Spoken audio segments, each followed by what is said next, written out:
축덕과 추갈못이 함께 즐기는 방송 축덕숙덕 48번째 이야기 시작합니다. 와우.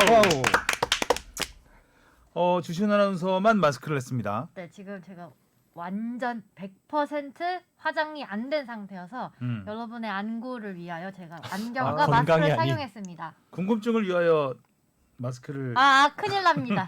아니 근데 평소에도 메이크업 안 하시고 올 때도 많지 않았어요? 네, 근데 그래도 그거는 어느 정도 피부에다가 뭐는 두두리는데 지금 오늘은 그냥 선크림도 안 발라져 있는 상태예요. 무장해제. 나대지구나. 네, 지금 약간 순수한 상태. 네, 순수한 알겠습니다. 상태예요. 기본적으로 이제 네. 그 토지공사는 좀 하고 네. 베이스를 공개를 해야 되는데 네, 토지공사가 안 돼 있어요. 공사가 안 됐구나. 알겠습니다. 자, 손흥민 선수가 A매치 휴식기를 끝내자마자 이름 얘기 아니에요? 그러게 말입니다. 안녕하십니까, 주영민입니다. 안녕하세요, 주시은입니다. 안녕하세요, 박진영입니다. 네, 이정찬입니다. 마스크를 쓰니까 그 얘기로 그냥 대충 가르마 해버리는. 네. 근황 토크 끝. 거기서 끝. 마스크로 끝.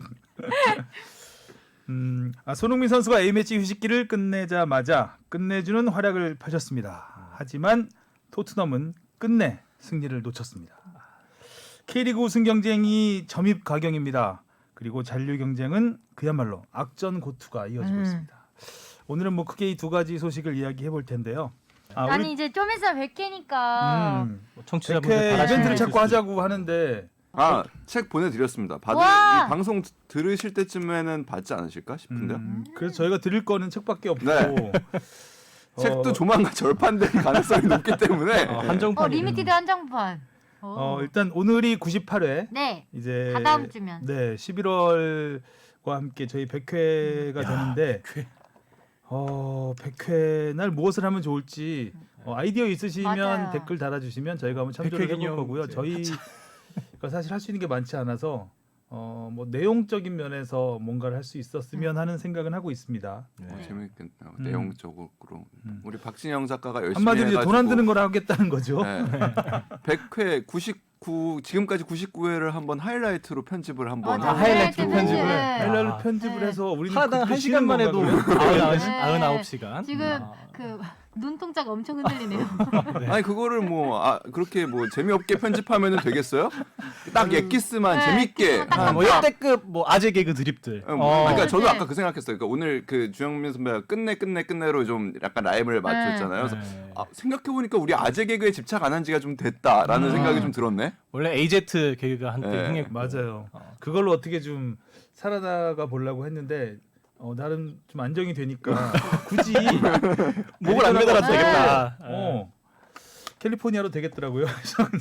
근데 그러고 보니까 이렇게 나름 흐름도 있었던 것 같아요. 그러니까 초창기에 그런 그 아재 개그가 그 유행하던 시기도 있었고. 잘 편집 좀 해보소. 뭐 하나 만들어 오겠죠? 진영이가? 잘해봐. 주바페 어록 모음. 주바프 영상도 있으니까 잘 섞어서. 잘해봐. 제 무덤을 제가 팠네요. 눈빛이 흔들렸어 지금. 아니 무덤은 내가 팠어. 너가 그래? 들어간 것이. 입관했습니다. 그래서 시은이가 덮으려고 하고 있고. 제가 이제 지금. 덮었어요. 네. 알겠습니다. 근황 토크 대신에 아주 유익한 100회 특집 이야기를 사실 100회 특집도 뽕 작가가 처음 얘기한 거예요. 해보자고. 그러니까 해보라고 한번. 팠네. 본인이 봤어. 스스로파고 들어가고 우린 덮기만 하면 되는 상황. 자, 즐거운 축덕도토 이제. 우리 하성룡 기자는 또 꼴찌했습니다. 한 경기 맞췄어요. 아무나 맞출 수 있는 전북승. 다행이다. 광주 2명 퇴장당한 광주 그 2명이 못 나오는 광주를 상대로 전북이 이기는 거는 누구나 예측할 수 있는. 못 놀리겠어. 저는 못 놀리겠어요. 기적의 적중률. 두 분이서. 그리고 주시은 아나운서가 2개 맞았어요. 뽕 작가 2개, 그리고 제가 갓영민 제가 4개. 와. 찍어야 돼요. 아니 비알리님이 이번 주 축덕 토토 1위는 주 기자님 올 때 다 A 대표 스쿼드 맞추시더니 이런 게 바로 짬에서 나오는 바이브라고. 짬 빠져 짬빠. 감이죠 뭐. 감이라기보다는 사실 K리그는 이렇게 분석을 해서 맞출 수 있는 워낙 이변이 많아서 그 수준이 아닌 것 같아요. 맞아요. 그러니까 나름 분석 잘한다는 하성룡 기자나 이정찬 기자도 번번이 틀리잖아요. 근데 이정찬 기자는 약간 그런 건 있어요. 뭔가 좀 배당률 높은 걸로 찍는 그게 있어서 틀리는 거고 하성룡 기자는 열심히 분석해서 틀리는 거고. 그러니까 사실 그런 마음이거든요. 그러니까 역배당으로 가서 맞춰서 이렇게 K리그가 맞추기 어렵다라는 걸 보여주고 싶었으나 보여주고 내가 신들렸다라는 걸 보여주고. 그런 걸 하고 싶었으나 결국에는 다 틀리더라고요 정말. 역시 상식에서 벗어나면 안 된다. 교과서 위주의 공부를 하셔야 됩니다, 여러분. 네. 자, 그러면 먼저 댓글부터 확인하고 가겠습니다. 네.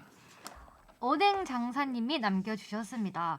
외국의 자본이 K리그에 참여 가능한 질문에 생각나는 일화가 있어서 글을 써봅니다. 실제로 2003년도쯤에 외국계 자본이 서울연고로 K리그 팀을 창단을 노리고 직접 한국으로 와서 현지 시장 조사를 한 적이 있습니다. 그런데 현지 시장 조사 기간이 끝나기 전에 철수를 하고 사업 시도 자체도 접어버렸는데요.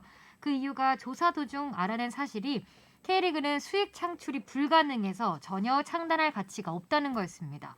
또한 서울은 문화생활과 즐길 거리가 너무나 많아서 신규 유입되는 축구팬들이 적을 거라고 결론지었다고 하네요. 추가 댓글도 같이 읽을까요? 네. 방송을 듣다가 수정에 필요한 부분이 있어서 또 글을 올립니다. K리그 구단들이 e스포츠 관련 스폰 및 운영한 사례가 없다고 하셨는데 성남FC와 전남 드래곤즈가 작년까지 피파 온라인 팀을 운영하였습니다. 다만 K리그와 연관성이 적어서 구단에서 기대하는 만큼의 효과를 보진 못해 올 시즌 앞서 두 팀 모두 해체를 했습니다. 네. 지난주에 이제 e스포츠 관련해서 하성룡 기자가 없다. 네, 하성룡 기자는 사과하시고요. 다음 네, 주에. 사과를 좀 준비하고 있는 걸로. 네, 준비하고 있습니다. 네, 예고 사과. 준비하고 있는 걸로 알고 있고요. 그 약간의 변명이라면은 그 K리그 이정권 팀장한테 물어봤는데 없다고 했다는데. 아 진짜요? 어머. 좀 아니 근데 잠깐만 피셜링이었는데. 갑자기 또 생각났네. 물귀신 작전. 야, 그 하이라이트에 거도 좀 넣어라. 종건이 그때 기종건 팀장 나와가지고 우리 그 계약서까지 썼잖아. 맞아. 아직까지 시즌이 사인까지 그러니까. 끝나가는데. 여튼간 아니 근데 오뎅 그 장사님이 해주신 얘기 사실 오늘은 그 이따가 뭐 무엇이든 물어보세요 앙보다 댓글에서 사실 대답해드릴 부분들이 조금 더 있는 것 같아요. 근데 네.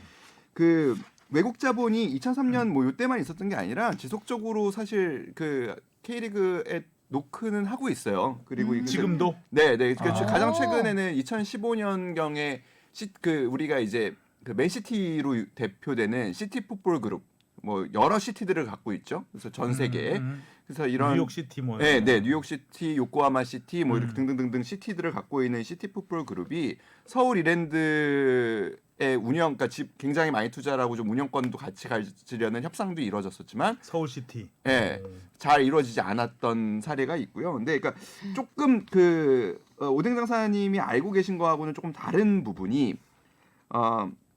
당시에도 그 수익 창출 면에서 좀 뭐 수익성이 낮아서 그 접었다기보다는 이 뜻이 잘 안 맞는 경우가 있어서 되는 거지. 그러니까 한국에서 K리그를 팀을 운영을 하면서 수익을 목적으로 운영을 하는 팀은 사실 없습니다. 그러니까 그 전 세계적으로도 수익을 내는 구단이 많지 않습니다. 그러니까 시티 풋볼 그룹 같은 경우에는 전 세계에 자기네 축구 브랜드를 밸류 체인으로 이렇게 만들어 보려는 그러니까 띠를 연결해 보려는 노력을 하고 있는 거고요.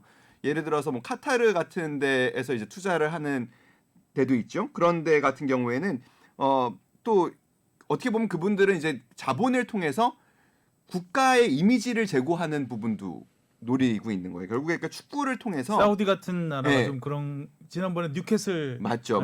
예. 사우디의 이미지 약간 그 여성 차별에 대한 뭐 이미지가 폐쇄적이고. 있잖아요. 네, 폐쇄적이고 그런 거를 그런 그러니까 것도 결국에 있죠. 축구 구단으로 통해서 운영을 함으로 인해서 얻어질 수 있는 유무형의 가치들이 굉장히 많아요. 그렇기 때문에 단지 그렇게 뭐 돈이 안 돼서 접고 이런 건 아닙니다. 그러니까 대표적으로 레드불 그룹도 그렇죠. 그러니까 축구단을 운영을 통해서 돈을 벌고 있는 곳에서 더 많은 돈을 벌 수 있다라고 생각하면 사실은 투자할 수 있는 거거든요. 대표적으로 호펜하임을 운영하는 SAP도 마찬가지입니다. 저희 그때 본사를 한번 제가 방문을 한번 했었는데 야, 니네는 그러면 여기서 돈이 벌리냐 뭐 도대체 이거 왜 하냐라고 했을 때 첫 번째는 오너가 축구를 너무 좋아한다. 이게 가장 오너의 의지 이게 가장 큰 돼. 부분이고 두 번째는 결국에 이런 그 축구라는 전 세계 공용어잖아요. 이런 네. 걸 통해서 우리 기업의 이미지를 제고할 수 있다. 수익은 어떻게 보면 그 한참 다음 일이다라는 얘기를 많이들 제가 하세요. 좀 말씀을 드리면, 그러니까 2003년에 서울 신생팀 창단을 하기 위해서 컨소시엄이었던 것 같아요. 제 기억에 컨소시엄이 구성이 됐어요. 제가 그게 이름이 잘 기억이 안 나는데, 제가 좀 찾아보려고 했는데 어떤 키워드로 찾아야 될지 모르겠더라고요. 그래서 여러 가지 찾아봤는데 뭐 서울 신생팀, 뭐 컨소시엄 찾아봤는데 결국 못 찾았는데 제 기억에 그때 이제 FC 서울이 들어오기 전이죠. 그런 얘기가 막 나오기 전에 신생팀을 무조건 창단한다는 그 방향으로 시작을 했기 때문에 그 2002년 월드컵 끝난 다음에 IMG였던 걸로 기억해요. 제가 그 매니지먼트 회사, 네, 세계적인 네. 매니지먼트 회사죠. 스포츠와 엔터테인먼트 쪽인데 그 IMG가 주축이 돼서 그러니까 서울 신생팀 창단 그 뭐 준비위원회, 뭐 준비 컨소시엄 이런 걸 만들었습니다. 만들어서 기자회견까지 했어요. 제가 갔었어요. 기억이 안 나요. 근데 갔는데 이게 뭔지 정확히 그래서 좀 자세히는 말씀 못 드리겠는데 그때는 분명히 제 느낌은 수익을 내려고 왔어요. 그때는 수익 여러 가지 수익 구조를 보고 근데 여기 진입 장벽이 굉장히 높았죠. 일단 서울에 들어오려면 내야 하는 그 납입금들이 좀 있었고 근데 그런 부분들에 대해서 약간 협상을 하고 싶었던 것 같아요. 근데 잘안 그걸 받아들여주지 않으면서 그냥 유야무야 되고 말았어요. 그래서 오뎅 장사님이 제대로 기억하신 것 같아요. 그러니까 그 당시에는 뭔가 외국 자본 순수 외국 자본만은 아니었겠죠. 컨소시엄이었기 때문에 몇 개 좀 자기들이 끌어와서 그 IMG였던 걸 기억을 하는데 그 스포츠 매니지먼트 회사가 한번 그 처음에 히어로즈 구단처럼 그런 식으로 해서 시민 구단으로 한번 돈을 수익을 창출해 보겠다 이런 야망을 가지고 있었던 건 오뎅 장사님이 제대로 기억을 하고 계신 것 같아요.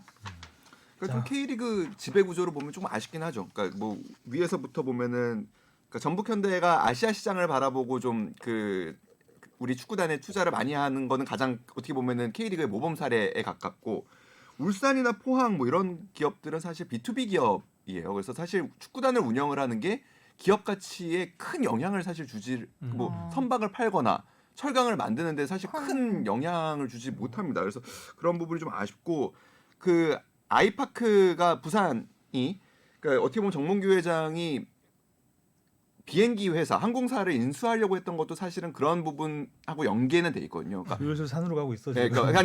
그러니까 아파트를 짓는 회사가 사실 축구단을 운영을 했을 때 얻을 수 있는 기대 수익이 크지 않거든요. 그러니까 이런 면에서 보면 조금 우리 기업 구단들의 성격을 봤을 때 K리그가 조금 좀 아쉽긴 하죠. 근데 뭐 우리 야구도 마찬가지예요. 더 이상 산으로 가지 말고 그 부분은 뭐 다 아실 테니까 다음 네. 댓글이요. 템레이님이요. 박주영 선수처럼 명과 암이 뚜렷하고 빠와 까가 극단적으로 나뉜 선수가 대한민국 축구사에 있을까요? 센세이셔널한 등장 그 이상이었습니다. 비단 스포츠 뉴스뿐 아니라 거의 모든 플랫폼의 방송에서 박주영 특집을 하곤 했죠. 브라질 호나우두와 박주영의 킥 각도가 동일하다며 비교 분석하던 자료는 맞아요. 아직도 기억이 납니다. 사실 임팩트가 강해서 그렇지 리그 기록만 놓고 봤을 때 데뷔 시즌을 제외하면 그리 뛰어난 시즌은 거의 없었던 것도 사실입니다. 물론 모나코 시절의 박주영은 아니 저 정치들 사이에서 헤더를 저렇게 잘 따네? 킥이 원래 저렇게 좋았나? 싶을 정도로 발전한 모습을 보여주긴 했는데 이 역시 오래 지속되진 않았죠. 각종 논란 등은 차치하더라도 극성맞은 언론과 팬들이 만들어내고 망쳐버린 안타까운 선수 중 하나라고 생각합니다. 예전에 그 박주영을 해외 스포츠 스타하고 많이 비교를 했습니다. 특히 박주영이 그 웨인 루니하고 동갑이어서 그러니까 웨인 루니와 뭐 호날두, 호날두 85년생들. 그래서 많이 좀 비교를 하고 했었습니다. 기억이 나네요, 저도. 자, 그 다음이요. 홍진우님. 박주영 선수 라떼 들으니 제 인생 첫 K리그 직관 작년 5월 서울대 대구 경기에서 터졌던 박주영 선수 프리킥 골이 생각나네요. 사실 대구 응원하러 갔었는데 진짜 말도 안 되는 프리킥 궤적 보고 반해서 나왔습니다. 2005년에 프로 데뷔한 선수가 2004년에 태어난 축구팬에게 이런 추억을 만들어줄 수 있다는 게 참 대단한 것 같아요. 설마 홍진우님이 2004년생이신 이렇게 어린 분이 고등학생이신가 어리네요. 봐요. 그러니까요. 2004년에 태어나신 분이 그 축덕숙덕을 듣고 계시다는 것도 놀랍습니다. 공부하십시오. 자, 혼자 직관러님이에요. 원팀 리더십 책 받으신 분이네요. 질문에 받으셨겠죠? 보냈어요, 아무튼. 네. 자세한 답변 주셔서 감사합니다. 축덕숙덕 공개 방송 가자. 장진성님, 울산은 2013년에도 그렇고 작년에도 그렇더니 올해도 이상하게 중요한 경기에서 포항을 만나고 그 경기에서 골을 잡히니 드라마가 심팠죠. 생기고도 남을 듯. 점점점. 할머니가 얘기해 주는 것 같았어요. 주바페 그 멘트에서 네. 그 억양에서 주머니. 정감이 느껴지네요. 작년에도 일부러 그렇게 좀 읽어봤습니다. 네. 네. Why Always Me 님이요. 기자회견 관련 명쾌한 답변해주신 축덕숙덕팀 감사합니다. 이번에 궁금해진 점은 중계권 관련 질문입니다. 우선 이번 11월에 하는 해외 평가전은 한국이 다 초청받아서 가는 오스트리아 원정 경기이고 멕시코와 카타르 측이 홈팀이기 때문에 그 두 나라가 중계권 협상을 주도하나요? 다음 질문은 K리그 중계권은 해외 특히 주변 아시아 나라에는 팔릴 일은 없는 건가요?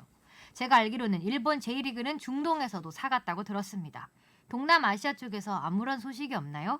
항상 퀄리티 높은 방송을 만드시느라 애쓰는 축덕숙덕팀 감사합니다. 이거는 무엇이든 물어보세요. 그러니까요. 가야 되는 네. 건데 뽕 작가는 왜 댓글이라서 댓글을 나는 넣긴 했거든요. 그러니까 이번 주에 보면은 그런 내용을 것처럼 좀 하더라고요. 보세요. 뭐 이렇게 형식만 보지 말고. 이 똑바로 안 했다. 어.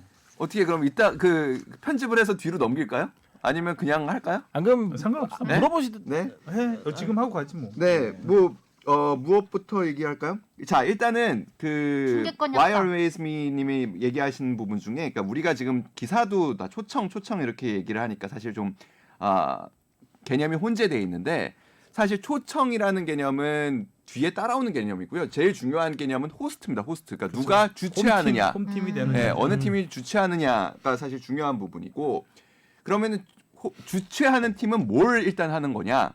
첫 번째로는 경기 운영권을 갖습니다. 경기 운영권이라는 거는 뭐냐면 일단 이 경기를 성사를 시켜야 되는 거예요. 그러니까 상대를 구해야 되고요.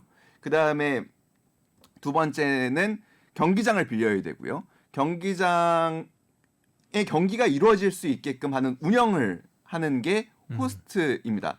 그 밖에 이제 상황은 뭐냐면 이제 협상에 들어가게 되는데 그 밖에는 이제 돈이 드는 부분들, 여기까지는 이제 호스트가 다 알아서 하는 거고요. 돈이 들어가는 부분들이 있어요. 상대를 불러와야 되잖아요. 네. 뭐 어려운 상대라면은 돈을 주고 불러올 수도 있겠죠. 이럴 때 우리가 초청이라는 개념을 씁니다. 이럴 때 초청비가 나가기도 하죠. 그리고 그 밖에 뭐 체류비, 체재비, 그다음에 식비, 항공 등 교통비 등등등이 이제 재반 비용이 들어가는데 이거는 결국에 다 협상에 들어가는 부분입니다.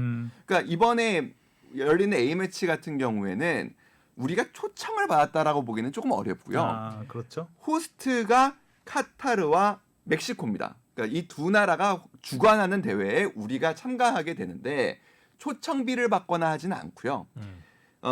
일단은 멕시코 같은 경우에는 이 중남미 대륙 국가하고 할 때 제일 어려운 부분이 결국에는 중계권, 그 중계 시간입니다. 왜냐하면 미국 대륙하고는 우리하고 시간이 너무나 다르기 때문에 그래서 이들이 보통 호스트로서 제일 갖고 갈 수 있는 가장 큰 권리인 중계 시간에 대한 권리를 그들이 가져갔고 그다음에 이거에서 우리하고 좀 그러니까 우리도 좀 접점을 찾아보고 싶었어요. 그러니까 우리가 지금 일요일 오전 새벽 5시잖아요. 네. 우리는 1시간이라도 늦춰보고 싶었고 그러니까 5시보단 6시간 나니까. 그렇죠. 1시간 느낌 되게 네, 다르죠 아침에. 느낌이 다르죠. 일요일 다 그리고 근데 멕시코가 가장 원했던 시간은 그거보다 2시간 전. 그러니까 우리 새벽 3시 경기.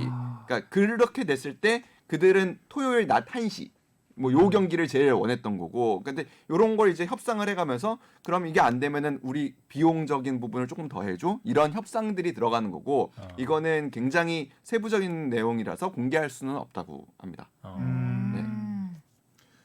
그런데 뭐 멕시코 같은 팀, 그러니까 아까 우리보다는 피파 랭킹도 위고 그렇죠. 하기 때문에 우리 입장에서는 굉장히 좋은 상대잖아요. 잘 됐죠. 네. 월드컵에서도. 멕시코 입장에서는 어떨지 모르겠지만 뭐 멕시코 입장에서도 뭐 되게 좋은 상대를 고르는 요즘에 거 이제 아닐까요? 유럽 팀을 평가전 상대로 하기가 거의 너무 어려우니까요. 힘들기 때문에 네이션스 위험할 컵 수도 있고. 리그 그거 하고 있으니까요. 어쨌든 아시아 나라 중에서는 굉장히 우리나라가 또 매력이 있는 나라이니까 멕시코 쪽에서 요청을 한 것 같고 흥미진진. 네, 뭐 기대가 기대 되죠. 만발. 네. 그리고 K리그 중계권 관련해 가지고는 K리그 우리 이번에 5월 8일에 어버이날에 이제 처음 개막을 할 때 당시에 이제 37개국에서 네. 중계권을 가져갔다라는 얘기가 있었는데 이게 지금 현재는 42개국으로 늘어났다고 합니다. 오. 그래서 국가는 계속 늘어나는데 사실 뭐 이 국가들이 각각 사는 게 아니라 어떤 나라를 통으로 갖고 있는 또 회사들도 있고 그래가지고 나라는 이렇게 또 좀 크게 늘어날 수가 있는 부분이라고 하고요. 그 K리그는 아무튼 해외 중계권과 관련한 부분을 한 에이전트 회사에 판매를 했고 그 회사에서 열심히 영업을 해가지고 늘려나가고 있는 상황입니다. 동남아시아에서도 말레이시아의 아스트로 스포츠라는 곳에서 일단은 그 중계권을 샀다고 하고 그다음에 중국, 홍콩, 마카오에 나가는 K볼이라는 IPTV 사업자도 지금 K리그를 지금 중계권을 갖고 중계를 하고 있다고 합니다. 그리고 중동이 없대요. 중동은 아직은 없답니다. 실제로 시청하는 그쪽에서 사람들이 K리그 있을지. 중계권을 사는 이유가 있을까요? 가장 큰 이유는 아무래도 베팅이겠죠. 베팅이겠죠. 배팅. 네, 그러니까 이렇게 뭐 더 많이 팔린다고 해가지고 그 연맹의 수익이 즉각적으로 늘진 않아요. 근데 중계권 수익은 없지만 반대로 IP 수입이라는 게 있습니다. 지적재산권 수입이라고 해가지고 K리그를 자국의 이제 그 토토 시장에 넣는 그러니까 스포츠 베팅의 그 종목으로 넣는 나라가 많아지면 많아질수록 우리는 그거에 대한 지적재산권을 갖게 됩니다. 우리 연맹이. 그렇기 때문에 뭐 여러 나라에 중계가 된다라는 거는 굉장히 좋은 일이죠. 알겠습니다. 자 그러면 네. 끝이네. 추가 댓글 읽을까요? 다음 댓글이요? 네. 주님보다 주시은님이요. K리그 구단이 산하 e스포츠 팀을 운영하는 경우가 없다고요? 긴 말 안 하겠습니다. 기사 첨부합니다. 하성룡 기자님 사과하세요. 요 댓글은 꼭 읽게 그 주바페가 읽게 하고 싶었어요. 네. 근데 조금 톤 다운하셨네요. 사실 저는 좀 더 분노에 찬 그 목소리로 이거 지문에 예, 그렇게 넣어도 된다고 생각합니다. 좀. 없다고요? 네, 알겠습니다. 자 그러면 이쯤에서 라떼 한 잔. 축덕다방에 주문하신 라떼 나왔습니다. 라떼 주문 받겠습니다. 네, 우리 정기 후원해주시는 다비드리님이 오늘은 라떼를 신청하셨는데요. 조만간 질문도 정리해서 메일로 보내주신다고 합니다. 안정환 전 선수와 이을용 전 선수가 K본부에서 새 방송을 시작했더군요. 축구 게임을 하던데 골을 넣었을 경우에 세레모니로 을룡타를 하겠다고 안정환 전 선수가 말하더라고요. 어떻게 보면 지금은 잊혀져 가는 듯한 을룡타 사건. 이을용 전 선수의 은퇴 인터뷰를 보면 썩 나쁜 기억도 아니었던 것 같은데 라떼 한 잔 내려주세요. 을룡타. 네, 을룡타. 을룡타를 기억하나요? 저는 그 사진을 네. 사진으로만. 이거 짤로만. 어마어마한 2003년이니까 주바페가 몇 살 때죠? 언제 2003년. 2003년 저 초등학생 때. 그러면 뭐 뽕 작가도 저도 네, 초등학생. 쟤는 몰라요. 아니, 어느 시절에 그때 뭐가 있을 유행했냐면은 수도 있어. 싸이월드에 움짤로 만들어서 이제 각종 선수들만 합성해서 만드는 거 막 그런 거 많이 올렸었거든요. 초등학생 때예요. 그 이을용 선수가 사실 그 이미지 자체가 좀 강인한 이미지잖아요. 그 강인한 인상부터, 이미지와 네. 굉장히 어울리는 사건이었죠. 네. 어찌 보면. 다시 한번 깝치면 큰일 날 것 같은. 근데 사실 이을용 선수가 굉장히 성격은 온순하다고 해야 되나? 온화하다고 해야 되나? 구수하죠. 네. 정말 네. 친근하고. 그냥 굉장히 친근한 옆집 아저씨 같은 스타일이에요. 굉장히 세 보이잖아요. 근데 의외로 굉장히 그 어떻게 표현을 해야 되나? 소프트한 오히려 되게 소프트한 느낌이 더 있고 그 안정환 선수하고 거의 완전 정말 친한 정말 사이거든요. 친하죠. 그래서 이을용 선수를 아시는 분들은 이제 이을용이 을룡타 그래 이을용 하면 타지 약간 이 느낌이 있는데 약간 어찌 보면 좀 이을용 선수의 이미지 그 스타일과는 맞지 않는 사건일 수도 있습니다. 자 아무튼 2003년 동아시안컵 축구 한중전에서 이을용 선수가 그 발목을 걷어찬 중국 선수를 응징한 사건이죠. 네. 12월 7일 사이타마 스타디움 2만 7천여 관중이 몰렸습니다. 아마 한국과 중국 관중이었겠죠 대부분이. 전반 추가 시간에 우리나라가 선제골을 터뜨립니다. 이을용의 코너킥, 유상철의 헤딩골. 이을용 선수 진짜 킥이 대단하죠. 대단하죠. 네. 발재간이 아주 좋은 선수죠. 그 1대0으로 앞선 후반 15분입니다. 사실 이때 이제 분위기는 공환증이라는 게 뭐 물론 이제 깨지긴 했지만 중국은 우리한테 한 번도 못 이겼습니다. 그래서 중국은 어떻게 해서든 우리나라를 잡고 싶어 했고 우리는 어떻게 해서든 공환증을 이어가려고 했고 그래서 뭐 이어왔고 물론 이 경기도 이겼습니다만은 후반 15분에 이제 중앙선 부근에서 그 유명한 을룡타 사건이 일어납니다. 그 이을용 선수가 패스를 하는 순간 을룡타 너무 웃겨 말 자체가. 중국 공격수 리가 달려들면서 이을용의 오른쪽 발목을 걷어찹니다. 이을용 선수가 앞으로 넘어질 뻔하다가 반바퀴를 돌면서 그대로 그러니까, 터닝으로 리의 터닝샷을 날립니다. 뒤통수를 빡. 원샷 원킬. 네, 빡이 아니죠. 짝이죠, 짝. 이 패스, 이을용의 패스부터 시작을 해서 걷어차임, 그리고 흔들거리면서 회전하면서 타격까지 거의 어느 한 피겨 동작도 선수를 끄낌이 없이 물 흐르듯한 연속 동작이었습니다. 피겨 경기를 보는 듯한. 네. 뭐 트리플 악셀 동작 같은 느낌. 앞거는 표정이었어요 이을용 선수. 그치. 진짜 그리고 리얼 빡친 표정. 뒤통수를 맞은 리는 그 오버. 목 뒷덜미를 네. 부여잡고 어. 쓰러지죠. 그리고 몸을 웅크리면서 일어나질 않습니다.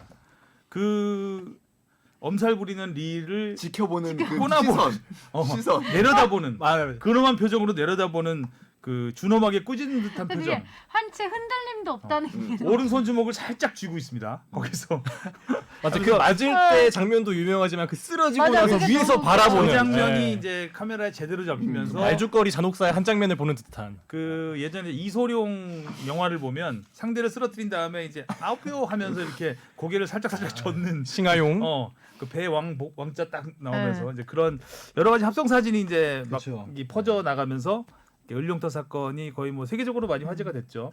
당시 이제 뭐 여러 가지 이게 이슈가 됐습니다. 그때 중국이 한참 또 동북공정 뭐 이런 얘기, 이런 사태도 있고 해서 그 나름 우리나라의 약간의 반중 감정이 좀 확산돼 있던 상황이었고 해서 계속 퍼날랐죠. 아 너무 웃겨요. 그거. 그래서 을룡타가 미국 위키피디아의 영어 버전으로 등재되어 있습니다. 을룡타를 치면 을룡타 됩니다. 이렇게? 네, 을룡타. 그 내용은 제가 앞서 말씀드린 내용들이 쭉 나와 있고, 여기 재밌는 거는 그러니까 을룡타에 대해서는 개념은 그러니까 한국과 중국 축구 경기에서 벌어진 인터넷 현상이다 이렇게 정의가 돼 있어요. 밈처럼 활용이 됐다 이 예. 얘기네요. 그래서 이제 을룡타를 영어로 을룡타라고 이제 제목이 되어 있는데 을룡타를 영어로 하면 을룡 스트라이크 or 을룡 스매시. 스매시가 좀 더 세다. 굉장히 이제 디테일하게 뭔가 이을용 선수가 스트라이커가 된 느낌이네요. 포비안. 그 최전방으로. 을룡 스매시로 이제 번역을 할 수 있는 겁니다. 을룡타는. 번역을 또 하니까 웃기네. 예. 근데 사실 이 을룡 선수가 그때 발목 부상을 당했었어요. 뭐 아. 터키 갔다가 잠시 이제 한국에 한 1년 정도 들어와 그 LG에서 뛸 때죠. 안양 LG에서 네. 잠시 뛰던 그 시절이었기 때문에 FC 서울이었나 그때면. 하여간 그 뛰던 시절이었기 때문에 LG구만. 그 발목 부상에서 막 회복된 상태였기 때문에 굉장히 좀 더 민감한 예민했을 것 같아요. 네. 상태였습니다. 거기를 발로 찬 겁니다. 알았는지 몰랐는지. 네. 그래서 이제 이런 논스톱 터닝 스매싱이 나왔던.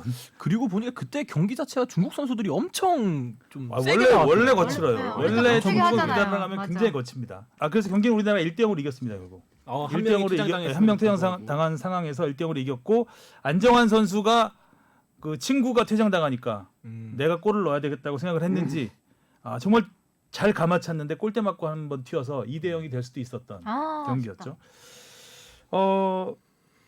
그러니까 이동 선수는 경기 직후 기자회견에서 죄송하다. 내가 참았어야 됐다. 그쵸. 라고 얘기를 했습니다. 그거는 뭐. 당연합니다. 스포츠 맨이라면. 그 제가 당시 그 경기 공식 기록지를 봤습니다. 동아시안컵 공식 기록지를 봤더니 그 당시 경고받은 선수들이 몇 명 있는데 경고 이유가 이렇게 나오더라고요. 근데 언스포츠맨 라이크. 그러니까 스포츠맨십이 어긋나는 비신사적인 행위다. 근데 이일용 선수의 퇴장 원인은 바이올런트 컨덕트 폭행. 좀 웃겼어요. 정확하네요. 어떻게 맞긴 폭행이라고. 맞죠. 아니 을룡 스트라이크라고 써야지. 을룡 스매시라고 쓰든지. 을룡 스매시. 그래서 좀 이렇게 공식 기록지를 원래 쓰나요? 이런 용어를 난 처음 봤어요. 쓰는 경우도 있고요. 안 쓰는 경우도 있고요. 네. 저게 좀 굉장히 눈에 띄어서 네. 폭행. 폭행으로 현장 검거. 현장. 현행범으로. 그리고 이은용 선수가 이제 나중에 은퇴 기자회견에서 이 을룡타에 대해서 이제 질문을 말 안 할 수 하니까 없잖아요. 안 할 수 없죠. 그러니까 이제 국민들이 즐거워하셨다면 됐다라고 말을 했습니다. 그러니까 예능인처럼 말씀을 하셨네요. 사실 나는 그때 자기가 굉장히 크게 잘못한 행동이라고 그렇죠. 생각을 하고 선수로서는. 자기 후회를 했었는데 국민들이 굉장히 그것 때문에 즐거워하셔서 위안이 좀 됐나 봐요. 지금까지도 계속 회자가 되고 있는 사건이니까. 그래서 을룡타를 또 찾아보다 보니까 그 안정환 선수하고 CF 찍은 게 있어요. 아 그래요? 네. 캐논 카메라. 캐논 카메라인데 기억은 안 나는데. 캐논 카메라인데 둘이서 이제 안정환 선수는 기억이 나는 것 같은데. 슛돌이인가 이제 뭐 서로 이제 감독 역할을 하고 있어요. 양복을 입고 그래서 뭐 친구라도 양보할 수 없다 막 이렇게 얼굴 뭔가 붙이면서 해요. 근데 결국 안정환 팀이 이겼나 봐요. 그래서 그 안정환이 악수를 하러 가는데 이일용 선수가 을룡타를 날리죠. 하면서 그 페이크를. 을룡타를 캐논 카메라가 연속샷 착착착착 이렇게 찍어요. 그러면 이제 캐논 카메라 광고를 하는 건데 그 맨 마지막 모습은 역시 그 준업하게 내려보는 안정환 모습으로. 선수가 여기 목을 감싸고 있고. 안정환 선수가 목을 감싸고 그런 CF가 있었더라고요. 잘 기억이 안 났는데 그거 보니까 얼핏 그런 것 같기도 하고요. 아, 저 거의 약 빨았던 광고네요. 검색해서 보고 싶다고 검색하고 있었는데 안정환 이용타 이렇게 치고 있었어요. 이용타. 아, 사실 이 을룡타가 제일 유명했지만 뭐 경기도 중에 이런 그 폭행 사건이 일어나는 경우는 종종 있잖아요. 네. 그 천수타라고 또 있습니다. 네, 또 아, 이천수 천수타는 많아요. 이렇게 많아요? 들으니까 어디 뭐 짜장면 장인들 같은 거. 천수타네 그냥. 다 수탉으로. 그리고 제일 그래도 기억에 남는 거는 말디니 아닌가요? 말디니가 시작이죠. 말디니 기억나요? 2002년 네, 월드컵에서 그쵸. 말디니 머리에다가 공을 공을 안 차고. 날렸잖아요. 우리가 이제 축구 선수들이 보통 그런 경우 이제 공을 찬다 이런 표현 안 하고 공을 댄다 뭐 이런 표현을 하는데 제대로 됐죠 그냥 제대로. 발등에 얹히는. 그때 그 이천수 선수의 멘트 재밌었어요. 그 나중에 그때 말디니 찬 거 알고 있냐? 그랬더니 일부러 찼지만 말디니인 줄 몰랐다. 술은 마셨지만 음주운전은 아니다. 뭐 이런 거 아니겠습니까? 말린인지 몰랐다. 말디니인지 몰랐다. 일부러 찼는데 말디니인지 몰랐다. 무슨 의미인지 모르겠어요. 굉장히 위험하죠 사실. 근데 이런 행동 하나가 진짜 바로 그러니까 사람 퇴장으로, 머리인지는 알았다는 얘기. 회장으로 이어질 수 있으니까. 말디님은 안 찼다는 얘기인가? 무슨 약간 좀 그래서 이 말이 좀 화제가 됐던 적이 있었고 또 J리그에서 유튜브 들어가서 천수타 치면 나오는 장면인데 이렇게 헤딩을 하는 상황입니다. 근데 헤딩 경합이 안 되는 위치에 있었는데 헤딩을 하는 선수한테 가서 많이 있죠 이런 장면들은 경합하는 뒤늦게 뛰어라서 경합하는 척하면서 이제 맞아요. 상대를 굉장히 밀치거나 위험한 가격하는데 행동이긴 하죠. 헤딩을 하러 간 게 아니라 때리러 간 것 같은 느낌이 좀 들 정도로 너무나 정확히 그리고 바로 그 앞에 심판이 있었다는 거. 아, 근데 경고를 받고 여기 퇴장은 당하지 않았습니다. 어우. 그리고 2007년 아시안컵에서 그 이것도 좀 재밌습니다. 아시안컵에서 양 팀이 몸싸움이 붙었습니다. 몸싸움이 붙었는데 선수들이 막 둘러싸여 있었을 거 아니에요. 이천 선수가 제일 뒤쪽 심판이 이쪽에 있으면 제일 이쪽에 있는 선수 가서 이렇게 때립니다. 안 안 보이게. 보이게. 그게 이제 그 중계 카메라에 잡혀서 천수타의 하나로 또 좀 회자가 시리즈가 됩니다. 있네요. 저는 예전에 어렸을 때 그 심상민 선수도 한번 그렇죠. 우즈베키스탄. 그건 완전 폭행이죠. 네, 그거는 삼스티디노프 네. 우즈베키스탄에 스포츠맨십에 그거는 완전히 어긋나는. 한 대를 때린 게 아니라 거의 그냥 뭐 연타로 네. 해가지고 그 선수는 거의 선수 생활 끝났을 거예요 아마 엄청나게 중징계를 받았던 것 같고 그때 심상민 선수는 참았죠. 잘 참았죠. 그리고 엄살도 부리지 않았죠. 네. 그래서 그때 무슨 상 하나 받잖아요. 상 받았죠. 상 상도 받았죠. 그러니까 착한 어린이상 같은 거 하나 받았습니다. 그랬던 게 있고 저는 이제 예전에 이것도 찾아보려고 했는데 못 찾아본 것 중에 하나인데 예전에 이임생 선수가 청소년 대표였나 올림픽 대표였나 정확히 기억은 안 납니다. 근데 한일전이었는데 우리가 그 경기에 졌어요. 졌는데 이제 먼저 골을 먹고 굉장히 우리 선수들이 이제 일본한테 지면 막 네. 그때 90년대였으니까 막 난리 나죠. 도저히 화를 참을 수 없는 그런 분위기에서 몸싸움이 붙으니까 가서 제대로 날렸던 일본 선수를 따귀를 때렸던가 아니면 주먹으로 정말 그거는 경기 도중도 아니고 멈춰진 상태에서 가서 심판도 있는데 분을 못 참고 그래서 저는 그 장면 이임생 선수 시절 그리고 98년 프랑스 월드컵 때 그 붕대 투혼 네. 그거를 보고 저는 이임생이라는 그 선수를 보면 굉장히 그 강한 이미지. 떡잎부터 잘랐던 임생 네. 못해. 근데 사실 감독이 되니까 너무 부드럽더라고요. 저 눈망울이 너무 온화하셔서. 그래서 조금 약간 반전의 이미지가 있었던 선수 시절에는 선수 시절 이임생 선수는 제가 취재해 본 적이 없으니까 제가 없진 않구나 말년에 하긴 했었는데 그전 좀 약간 이미지가 달랐던 그런 과격한 이미지에서 망치형이었죠. 망치형 별명이. 이효용 선수는 아무튼 뭐 그래도 월드컵에서 제일 기억에 남는 장면은 아무래도 폴란드전 그래도 황선홍 선수의 그 어시스트 장면 그리고 미국전 그리고 미국전도 어시스트. 이효용 선수가 월드컵 한 대회 우리나라 최다 공격 포인트예요. 그렇죠. 한 대회 최다 공격. 도움 두 개. 그러니까 이용표 선수 그 당시에 이용표 선수가 부상으로 맞아요. 3차전부터 뛰면서 1, 2차전을 이효용 선수가 왼쪽 풀백을 받잖아요. 근데 전부 두 경기 연속 그 어시스트를 했어요. 맞아요. 그리고 터키전에서 그림 프리킥골. 같은 프리킥골. 음. 네. 워낙 왼발이 또 좋았던 선수. 황선홍 감독은 지금도 그 얘기를 해요. 만약에 그 이영표 선수가 그 자리에 나왔었으면 자기의 첫 골이 없었을 수도 있다. 그러니까 이을용 선수하고 호흡이 정말 잘 맞았었대요. 근데 정말 잘 찼죠 황선홍 선수가. 네, 패스도 네, 좋았지만 근데 그러니까 노스톱으로. 그 이을용 선수가 차는 순간 자기는 알았대요. 나한테 어떤 각도와 어떤 궤적으로 공이 올지. 그래요. 네, 그런데 그래서 그거에 대한 고마움을 굉장히 많이 얘기를 하더라고요. 저렇게 사석에서도. 근데 만약에 농담처럼 그 얘기 하더라고요. 만약에 그 자리에 이영표 선수가 있었으면은 드리블을 했을 것이다. 접었을 걸. 헛다리 잡고 짚고 뭐 이러면서 그랬을 것이다라고 농담을 이렇게 했던 기억이 좀 나고. 왜요? 사실 비슷한 위치들에서 이영표 선수도 많은 도움을 줬죠. 네. 그 16강전 이탈리아전에서도 그 위치잖아요. 그 위치에서 올려서 안정환의 헤딩골을 만들어냈고. 근데 그렇게 볼 수는 있을 것 같아요. 근데 사실 그 황선홍 선수의 그 골 장면을 보면 이의용 선수가 왼발로 올려주거든요. 그렇죠. 그래서 이렇게 왼발로 갖다 댔잖아요. 이영표 선수는 사실 오른발잡이여서 만약에 그 상황이었으면 접고서 진짜 오른발로 올렸을 거예요. 그러면은 조금 결과가 달랐을 수도 있지 않았을까? 저는 킥 생각은. 각도는 좀 나오기 힘들 수 조금 있죠. 헤딩이 그 이탈리아전 어시스트도 오른발이었나요? 이탈리아전 실수도 오른발이었죠. 아, 오른발로 올려서 오른발이었구나. 그 안정환 선수가 헤딩을 했었죠. 그래서 뭐 그런 기억이 남고 그 미국전에서는 사실 페널티킥 실축을 했었죠. 그래서 그렇죠. 그것 때문에 굉장히 마음에 큰 짐을 안고서 뛰었던 기억이 남고 그래서 정말 혼신의 힘을 다해서 뛰었다고 해요. 그리고 그래서 마지막에 그 최용수 선수한테 줬던 공이 뜨고 말았을 때 최용수 선수보다 더 크게 아쉬워했죠. 정말 주저앉았어요. 그냥. 의문의 일패. 예, 예. 최영수 감독. 그랬던 기억이 나고 지금은 요ን스 형 지금은 소크라 연수 슛이 형. 왜 이래?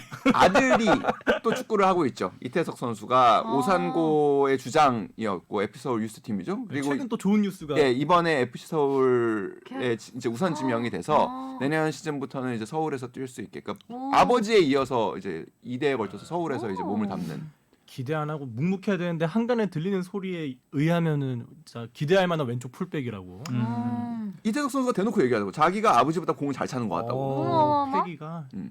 요새는 기대도 될 것 같아요. 이을용 선수는 사실 그 어렸을 때부터 주목받던 아, 선수가 그럼 아니었거든요. 아니었죠. 뒤늦게 프로에 들어와서 철도청 아마추어 철도청 선수로 성인 무대를 데뷔했으니까 거기서 뛰다가 왔죠. 그러니까 제가 듣기로는 SK로 예전에 한번 60인가 SK 예, 맞죠? 예, 네. 맞아요. 그 네. 취재를 한번 했었는데 청소년 대표에 대한 기대가 굉장히 컸었는데 그게 안 되면서 그 약간 좀 독특하시긴 해요. 그래서 그냥 축구를 그만두실 생각을 했대요. 그래서 막노동도 하고 그다음에 뭐 웨이터도 하고 축구를 생각하기 싫으셨던 것 같아요. 그러던 상황에서 이제 철도청 감독님이 그러면 안 된다. 당시에 이제 축구를 좀 잡아주셨고 그러면서 상무를 입대를 했고 그다음 상무에 입대 그러니까 제대하면서 이제 SK에서 이제 꽃을 피우게 된 우여곡절을 좀 어린 그렇네요. 시절에 많이 겪었던 선수였기 때문에 좀 뭔가 자수성가형 선수라고 해야 되나요? 그런 이미지가 굉장히 강했던. 그래서 자기 손으로 수타를 만들어내신. 네. 자, 라떼는 여기까지 하겠습니다. 자, 질문 받겠습니다. 무엇이든 물어보세요.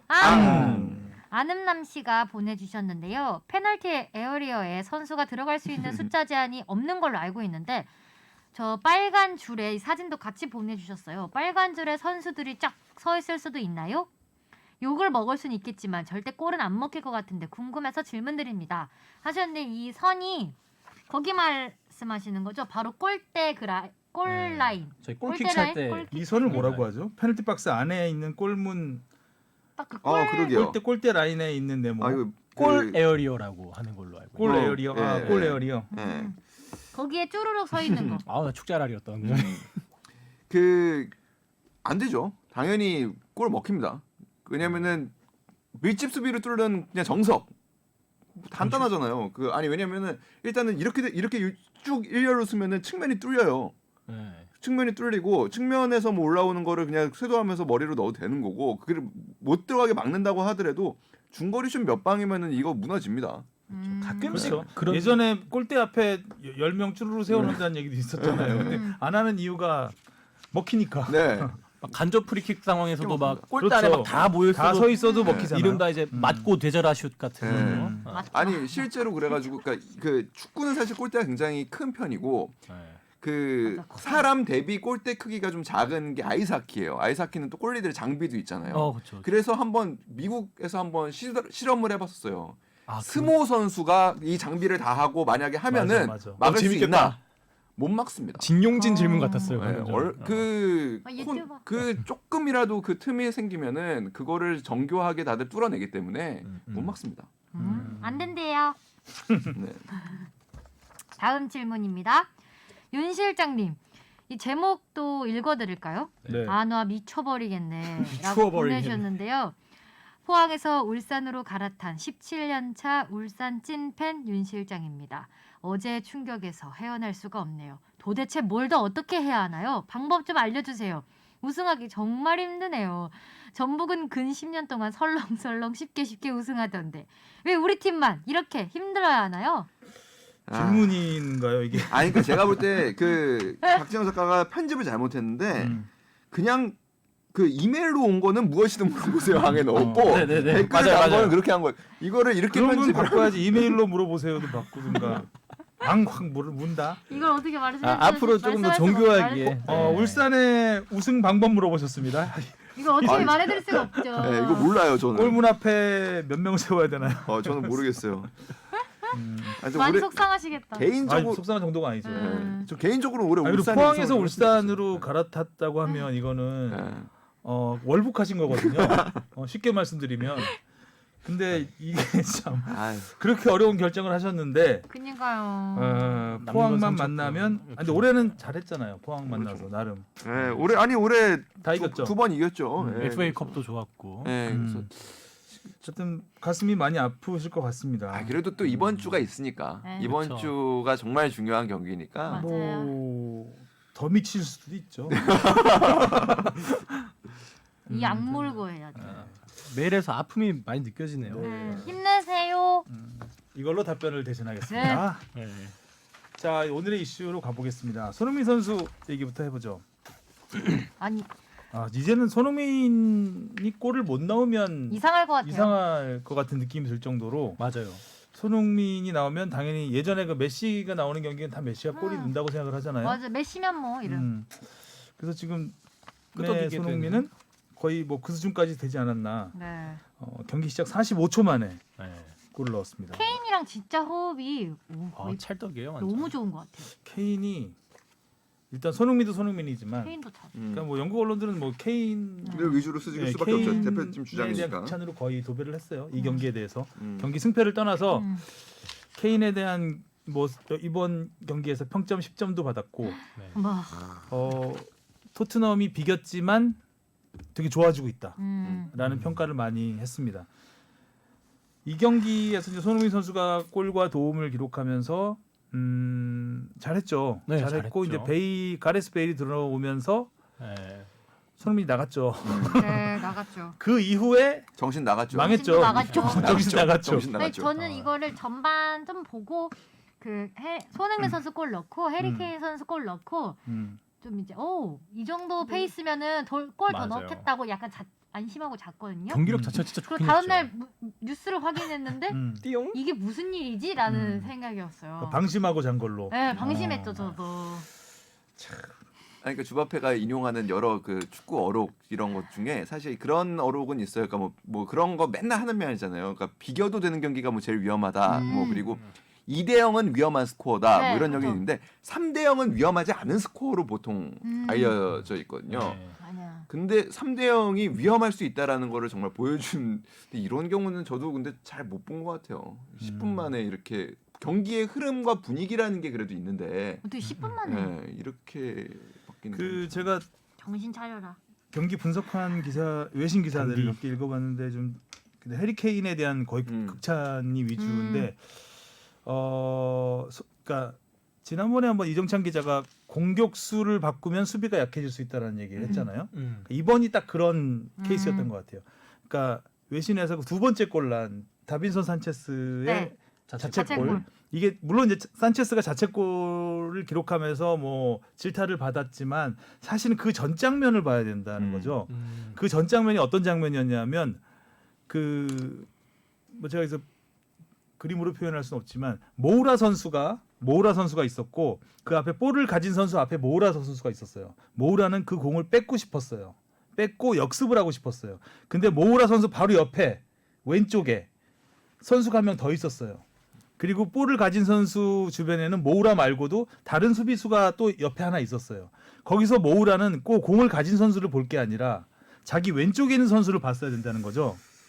근데 모우라는 그때 모우라가 손흥민과 교체 투입되고 5분밖에 안 된 시간이었거든요. 그때가 그럼 좀 일단 자기가 공격으로 뭔가를 짧은 시간에 보여줘야 된다는 생각. 그래서 역습을 바로 나가야 된다는 생각.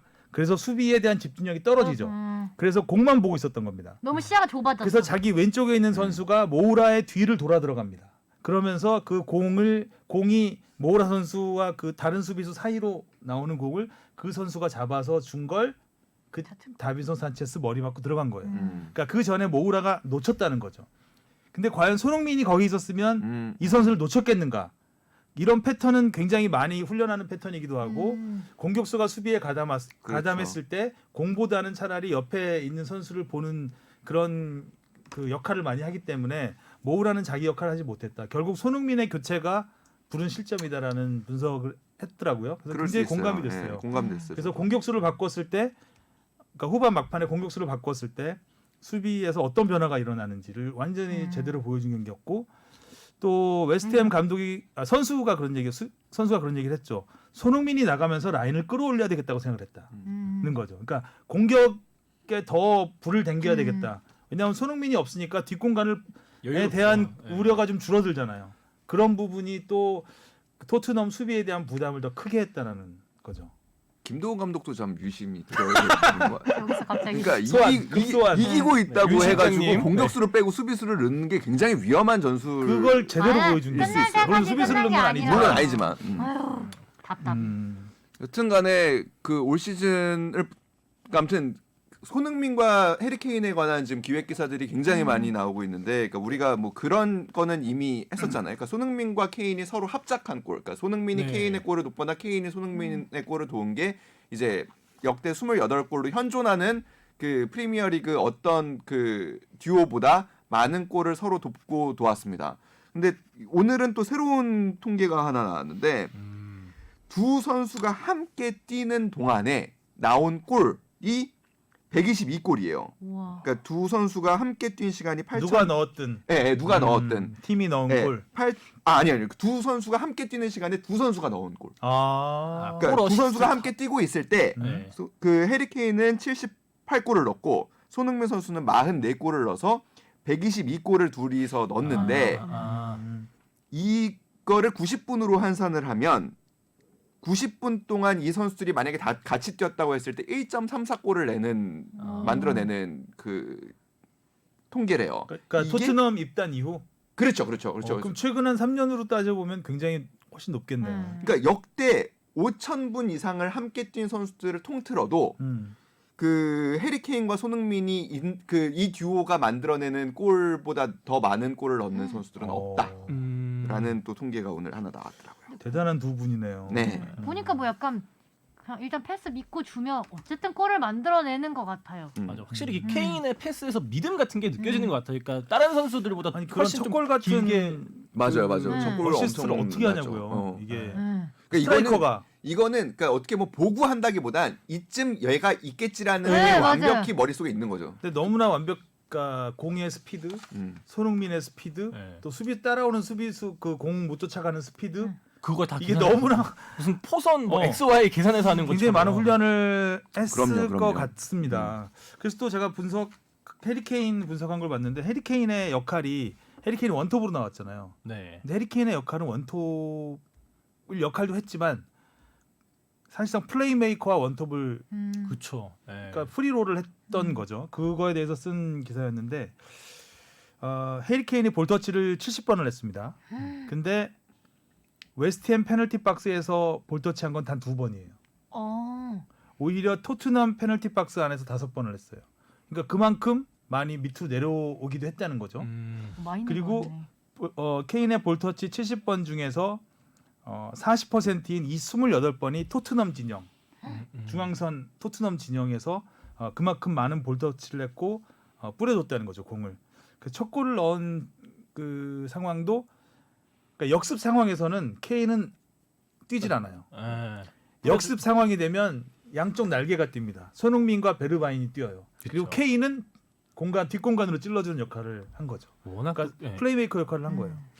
케인 선수가 발목 힘이 또 좋다 보니까 그렇게 찔러주는 패스가 이렇게 딱 그 회전이 걸리면서 이쁘게 앞으로 떨어지는. 네. 그리고 케인 선수도 이제는 그 재미를 느낀 것 같아요. 옛날에 이제 슛만 넣고 골만 넣다가 이 패스하는 재미를 알아서 여기에 계속 한번 파고 있는 듯한. 어떻게 느낌을 보면 이제 받았어요. 잉글랜드 팬들과 우리 팬들이 이제 동병상련을 느낄 수 있는 부분인데 왜 우리 토트넘에서만 대표팀에서는 안 될까? 왜 대표팀 유니폼만 입으면 안 되냐고. 안 될까? 황의조를 케인처럼. 물론 케인 선수는 대표팀에서 주장, 우리 뭐 손흥민 선수도 대표팀 주장이지만 아무튼 그 대표팀에서 제법 괜찮은 결정력을 보여주고는 있지만 사실 토트넘에서만큼의 또 모습은 이런 아니거든요. 같은 마음이네. 같은 마음이죠. 근데 사실 진짜 뭐 우리나라의 손흥민 선수의 존재가 워낙 독보적이니까, 그러니까 손흥민이 해야 될 일이 많잖아요. 많죠. 근데 조금 이제 잉글랜드하고 사정은 조금 다른 음. 부분이 있긴 한데 어찌 됐든 뭐 대표팀에서도 그래도 뭐 손흥민 선수 지금 골이 어떻게 되지? A 매치 골이? 꽤 많아요. 그 생각보다 적지 않아요. 제가 바로 찾아드릴게요. 그러니까요. 음. 우리가 손흥민 선수가 왜 대표팀에서 못한다 하지만 임팩트가 그렇게 크지 그러니까 그 토트넘에서의 활약만큼의 그 임팩트가 그래서 느껴지지 그렇지. 않아서. 그 공격 골이 꽤 많아요. 금방 찾을 수 있습니다. 이거 아카이브. 이번엔 어떠려나? 뭘? 이번 A 매치야. 쉽지 않지. 쉽지 않지 뭐. 발을 안 맞춰본 지가 너무 오래돼서. 그니까. 네, 87경기 26골. 오 맞아 한 20대 20점대로 26골. 생각했는데 딱 맞아 떨어졌네요. 그래도 이제 결정적으로 우승을 못 해봤다는 거. 음. 대표팀 유니폼을 입고 사실 이제 아시안 게임 금메달? 아시안 게임 금메달. 아시안 게임 있구나. 되게 우리는 이제 아시안컵이라든가 좀 그렇죠. 그렇죠. 더 큰 대회를 바라보고 있기 때문에 그런 부분에 있어서는 기대하는 게 또 너무 커서 네. 아쉬움이 좀 있는 거죠. 또 할 얘기 없냐? 뭐 비슷한 얘긴데요. 그러니까 결국에 뭐 이제 박재원 작가가 써놨어요. 올 시즌 클린 시트가 없는 토트넘, 그러니까 수비에 문제가 있냐. 그래서 뭐 지금 수비수들도 지금 사실 좀 데려왔는데, 그러니까 뭐 아까 영민 선배도 얘기했지만 이게 수비수를 데려와서 수비 조직력을 뭐 맞춘다고 해가지고 해결되는 문제가 아니거든요. 그러니까 이게 축구라는 게 11명이 이제 동시에 되는 부분이고 그리고 벤치도 어느 정도 분명히 벤치에 여러 가지 조합들이 있을 때 누구를 바꾸더라도 어떤 전술적인 변화가 있는 가운데서도 이게 지켜지는 거기 때문에 지금 뭐 단지 그냥 뭐 수비수를 더 사와야 된다, 뭐 센터백을 사와야 된다 이렇게 해결할 수 있는 문제는 아닌 거라는 생각이 들고 그럼에도 불구하고 일단은 이번 경기는 근데 진짜 마지막 10분과 그 앞에 80분이 진짜 다른 경기 같은 느낌이었어서 단순히 비교하기는 좀 그러니까 어렵지만 선수를 이제 짧은 시간에 3명을 후다닥 바꾸면서 네. 팀 갑자기 분위기가 후다닥. 완전히 집중력을 달라졌고 잃은. 굳이 또 바꿔서 가레스 했나? 베일이 별 영향가가 없더라고요. 너무 짧긴 했지만 첫 복귀전이어서 근데 어떻게 보면은 가장 베일을 넣기에 이상적인 상황이었다라고 생각을 했을 거예요. 한번 맛만 봐라. 예, 뭐 승부는 예. 이미 기울어졌으니 네. 그리고 베일이라는 선수를 뭐 진짜 뭐 5분만 뛰게 하거나 이런 것도 사실은 조금 좀 그렇잖아요. 그래서 적절한 시간에 적절하게 들어간 것 같긴 한데 그리고 손흥민 선수가 지금 아무래도 그 햄스트링 부상 이후로는 계속 풀타임을 갖고 가기에는 조금 어려운 부분이 있을 거라고 생각이 들고 그래서 여러 가지 면에서 이게 그냥 3대2 정도로만 끝났어도 사실 뭐 조금이라도 질라면 예. 사실 마지막 골 같은 경우도 안 들어가 그러니까 외신에서도 그런 얘기 많이 썼어요. 이런 골은 아마 다 만들어주고 차라 그래도 이 골 다시 못 이런 골 다시 안 나올 거다라고 할 정도로 토트넘 입장에서는 굉장히 운이 없었고 맞아요. 웨스트햄 입장에서는 정말 하늘이 준 승리가 하늘이 준 무승부. 무승부. 승리 같은 무승부죠. 승리 같은 네. 무승부죠. 그리고 두 번째 골 같은 경우도 사실 먹지 말아야 되는 골이고 음. 했기 때문에 전체적으로 봤을 때는 토트넘에 대한 평가는 토트넘의 전력은 탑4 안에는 들어간다라고 다들 그런 식으로 전망을 하고 있습니다. 손흥민 선수 재계약 얘기가 오늘 데일리 메일이 네. 썼던데. 꽤 나온 지는 좀 된 얘기고 제가 알기로는 이야기를 시작한 지도 꽤 된 걸로 알고 있어요. 근데 이게 손흥민 선수가 만약에 올 시즌이 정점이고 만약에 조금씩 떨어질 것 같다라고 만약에 본인이 느낀다면 그럴 것 같진 않지만 그러면은 좀 재계약을 서두를 필요가 있을 테고요. 그런 게 아니라면 사실 재계약을 서두를 필요가 전혀 없는 상황이거든요. 지금은 2023년이기 때문에 근데 그런 건 있죠. 지금이 주가가 최고라고 생각한다면 지금 재계약을 하는 게 맞긴 합니다. 주급도 최대한 올려야 되고 뭐 기간도 뭐 확보를 한다면 더 좋겠죠. 그리고 여러 가지 계약 조건들을 또 새롭게 넣을 수도 있겠죠. 근데 일단은 뭐 많은 팬들이 아시겠지만 손흥민 선수는 그 동안에 에이전트를 하던 그 티스라는 이제 외국인 독일인 그 에이전트하고는 결별을 한 상태고 지금은 이 모든 협상 주도를 아버님이 하시고 있는 걸로 알고 있어요. 그래서 아버님이 어떤 판단을 하시느냐, 아버님 그래도 손흥민 선수의 몸 상태를 가장 잘 알고 있는 사람이 아버님이기 때문에 좋은 판단을 하시겠죠. 근데 제가 보기에는 조금 시간이 걸릴 수도 있고, 뭐 의외로 또 뭐 후다닥 변론이 나올 수도 있겠지만, 아무튼 협상을 하게 되면 주급이 굉장히 가파르게 올라갈 가능성이 있죠. 현재 15만 파운드. 한 2억 정도 네, 되는 2억 2천 건가요? 정도 네. 주급인데 지금 은돔벨레가 20만 파운드 받으니까 네. 그 훨씬 운동이랑은 이상은. 적어도 동률로 갖고 가야. 그리고 토트넘 레비 회장이 데일리 메일 기사를 보면 대부분의 지금까지 스타 플레이어들하고는 그 계약 기간 2년 전에는 다 계약을 했대요. 했다고. 안 그러면 그러니까 그걸 지나서 계약 1년 전까지 계약을 못한 경우에는 대부분 보내는 경우가 많았고. 아까 종료가 2023년. 네, 2023년이어서 그러니까 그러니까 이번 그렇게 시즌 안에 봐도 올 가을쯤에는 그렇죠. 드라이브를 뭐, 걸 것이다. 그럴 가능성이 있죠. 그런 얘기를 많이 하고 있습니다. 손흥민이 지금 뭐 원픽이다. 그러니까 그 현재 계약 일단 이적 시장에서는 재미를 좀 봤으니까 네. 일단 재계약 1순위로 꼽고 있다라는 기사를 썼는데 뭐 언론 플레이일 수도 있고요. 충분히. 그래서 댓글 좀 읽어보니까 뭐 레비 회장이 이쁘다, 이뻐졌다. 관상이요? 이쁜 레비. 이번에 레비가 욕을 좀 많이 먹었잖아요. 하긴 근데 이번에는 진짜 선수들 보면 선수층 자체가 어떻게 더블 스쿼드도 가능하겠다 싶을 정도의 이제 팀 전력이 갖춰졌으니까요. 그러니까. 딱 믿을만하지는 않은데 그렇다고 해서 뭐 누가 나와도 그렇게 썩 또 막 없어 보이지도 않는. 그쵸, 딱. 예. 스쿼드만 더블인 거죠. 실력이 더블이 돼야 되는 거죠. 자, 그리고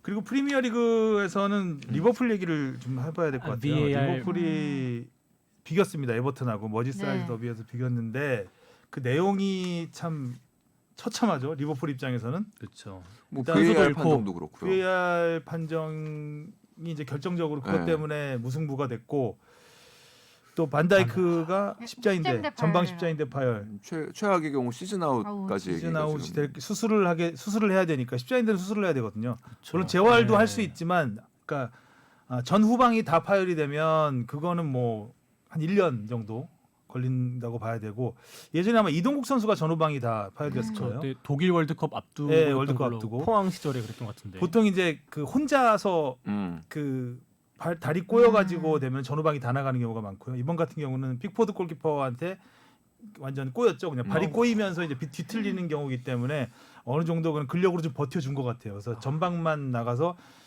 그래도 걸어서 나갔습니다. 일단 걸어서 나간 거는 아주 심각하다는 건 아닌데 이게 십자인대는 빨리 나으려면 무조건 수술을 해야 되거든요. 재활을 하면은 뭐 6개월 이상 재활을 하면 걸을 수 있는 정도. 뛰려면은 또 재활만으로는 시간. 안 되기 때문에 아마도 시즌 아웃 될 가능성이 굉장히 높죠. 이 경기에서 이제 비디오 판독이 그 역전골이 될 수 있는 결승골이 될 수 있는. 로버슨이었나요? 그 골이 이제 취소가 됐는데 와 진짜 그거는 예전에 손흥민 선수 우리 저희가 속눈썹이랑 네. 나노 VAR이라고 했잖아요. 뭐 아니 이렇게 선 선 걷는데도 긋고. 저는 솔직히 잘 모르겠는데. 모르겠어요 나도. 도대체 선을 VAR이 선을 그은 다음에 어떻게 판단을 무슨 근거로 판단을 한 건지를 잘 모르겠어요. 어디 선을 보는 거죠? 네. 마음의 선으로 보나? 아 그리고 반다이크가 그 픽포드 골키퍼한테 그 다친 그 상황도 반다이크의 그 옵사이드가 선언이 되면서 비디오 판독을 하느라 반다이크 그 픽포드 골키퍼가 완전 그건 경고감이거든요. 어찌 보면 그렇게 다리로 사이로 비틀어 버렸기 때문에 그거는 어찌 보면 페널 PK까지도 각오를 해야 될 수 있는 상황인데 옵사이드가 먼저 선언이 돼 버려 가지고 그 반칙은 불지도 않았어요. 결국 노플레이가 된 거죠. 그거는 그 상황은. 그래서 아무튼 리버풀 입장에서는 사실 그 골 먹은 것도 2골 중에 한 골은 막았어야 되거든요. 골키퍼가. 근데 알리송 골키퍼도 부상이죠. 알리송의 그 공백이 확실히 느껴졌던 것 같고. 그리고 리버풀 입장에서는 사실 이긴 경기를 비기게 된 것도 기분이 나쁜데 그것도 상대도 또 그 같은 라이벌이. 리버풀 지역 라이벌인 에버튼인 것도 기분 나쁜데 거기에 선수까지 잃으니까 이거는 뭐 사실 좀 리버풀 입장에서는 굉장히 분노할 만한. 그래서 그 VAR 판정에 대해서는 이제 축구협회에 질의를 한다고 하죠. 그러니까 다시 이거는 이해가 안 될 거예요. 저도 납득이 잘 안 되거든요. 네. 반다이크 옵사이드도 그렇지만 마지막에 그 골 나올 때 옵사이드도 선을 그어도 네. 거의 네. 이번에 이번에 좀 확대를 해주든가. 그러니까 팔에 그었잖아요. 원래 되게 거의 몸통이라고 느끼는 곳에 잘 많이 팔- 그었었던 것 같은데. 팔꿈치가 나갔다는 외신 팔꿈치 쪽에 나갔다는 손을 얘기도 있고. 하면서 이것도 정신 나간 것 같아요. 제가 볼 때는. 제가 팔꿈치가 나간 게 아니라 K리그처럼 정신이 나간 거 같아요. K리그처럼 선 긋는 걸 안 보여줘야 되는 것 같아요. 리버풀 분란이 안 팬들이 완전 생기도록. 지금 광분 상태예요. 그렇죠. 그래서 오늘 기사 보니까 당시 그 VAR 심판 맡았던 데이비드 쿠페라는 심판을 해고해달라는 온라인 청원이 지금 나올 만하죠. 이 리버풀한테 불이익이 가는 판정을 했으니 열받죠. 화가 날 만합니다. 자 해외 축구는 여기까지 하고요. 네. K리그로 가보겠습니다. 주바페의 네. 브리핑 들어보시죠. 정규 시즌이 2경기밖에 남지 않은 가운데 우승 경쟁과 잔류 경쟁은 여전히 안개 속입니다. 선두 울산이 포항에 4대0 참패를 당하고 2위 전북은 광주를 상대로 4대1 완승을 거두면서 두 팀의 승점은 같아졌고요. 울산이 다득점에서 앞서서 일단 간신히 선두는 지켰습니다. 2명이 퇴장당한 울산은 지난해에 이어 시즌 마지막 동해안 더비에서 4골을 허용하며 다음 주 운명이 걸린 전북과 맞대결을 남겨놓게 됐습니다. 전북은 3연승을 달리며 지난해처럼 막판 뒤집기에 도전합니다. 파이널 B그룹에선 8위 수원과 9위 서울이 1부 리그 잔류를 확정한 가운데 잔류 경쟁은 10위 부산, 11위 성남, 최하위 인천으로 좁혀졌습니다. 서울이 조영욱의 결승골로 성남을 1대0으로 눌렀고요. 수원은 부산과 0대0으로 비기면서 나란히 승점 28점으로 강원에게 패한 최하위 인천과 격차를 7점 차로 벌려 잔류했습니다. 10위 부산과 인천의 격차는 승점 4점, 11위 성남과 인천의 격차는 단 1점입니다. 네 이제 2경기 남았는데 재미있게 됐습니다. 지난주 가장 쇼킹했던 경기 조금 전에 안와 미쳐버리겠네라고 윤 실장 댓글을 달아주실 정도로 동해안더비! 팬들이 거의 뭐 돌아버릴 지경 네, 만들어버린 정말 이 경기는 걷잡을 수가 없던데요. 무너지는데 정말 이거 그러니까 약간 너무 조급함이 보였고 그죠? 뭔가 포항을 이기면 뭔가 좀 어느 정도 확정 지을 수 어머, 있는 확정 상황이었기 지을 수 때문에 있었죠. 포항 그 동해안 더비에서 우리가 깔끔하게 승리를 거둬서 우승 분위기를 레이스죠. 만들자. 네. 이런 약간 그런 마음이 너무 약간 조급한 마음. 그리고 뭐 좀 약간은 포항에 대한 자신감이 있었던 것 같아요. 그러니까 지난 2경기에서 사실 김기동 감독이 전술적으로 준비를 잘했음에도 불구하고 울산이 굉장히 좋은 경기를 했었거든요. 그래서 그러니까 저는 솔직히 좀 김도훈 감독의 지난 시즌보다 나아진 점 그리고 울산이 나아진 점이라고 본다면 올 시즌에 포항을 잡은 그 2경기에서 보여준 모습이었다고 생각을 했었어요. 그래서 뭐 이번 경기에서 이렇게 4대0이라는 결과를 예상하기는 정말 쉽지 않았었고 사실 비기기만 하더라도 네. 굉장히까지는 아니지만 아니죠. 그래도 다소 유리한 상황이 될 수 있는 상황이었는데 그렇죠. 일단은 뭐 이런 경기에서 변수는 당연히 퇴장이죠. 퇴장이 이렇게 나오면은 사실 분명히요. 경기를 뒤집기는 그러니까 경기를 유리하게 끌고 가기는 굉장히 어려운 거고요. 일단 너무 이른 시간에 실점을 했죠. 네. 그러면서 선수단 전체가 좀 다소 당황한 듯한 인상이 굉장히 강했습니다. 맞아요. 당황했어요. 그리고- 빨리 쫓아가야 된다라는 조급함이 느껴졌고 이 경기에서는 또 김기동 감독님의 전술을 칭찬을 안 할 수가 없는 것 그럼요. 같아요. 그러니까 역시 이제 딱 그걸 노린 거죠. 예, 올림픽 대표팀에서 활약했던 송민규도 후반에 내보내게 하고 그리고 팔로세비치도 후반에 내보냈잖아요. 그 대신에 이승모 선수를 조금 위로 올리고 오범석 선수를 중앙에 세우게 하면서 중원은 싸움에서 이제 압도를 했던 것 같아요. 특히 물론 첫 번째 골이 일찍 나온 것도 있고 후반에 울산에서 2명이 퇴장당한 것도 있지만 전체적인 경기력에서도 포항이 전혀 밀린다는 생각을 못 받았거든요. 오히려 경기를 주도한다고 봤기 때문에 울산이 우왕좌왕했던 것 같아. 김기동 감독님이 이번 진짜 마지막 경기에서는 좀 칼을 갈고 나오셨던 게 아닌가. 준비를 많이 해오셨던 뭐 그런 것 얘기 했죠. 같더라고요. 그래서 그 동해안 더비를 3번 던질 수는 없다라고 생각을 했다. 한 번 이겨야 된다고 생각했다라는 얘기를 했죠. 예, 근데 전 개인적으로 지금 K리그 12명의 사령탑, 그러니까 K리그 1 12명의 사령탑 중에 가장 매력적이고 가장 좋은 지도자는 김기동 감독이라고 생각해요. 개인적으로.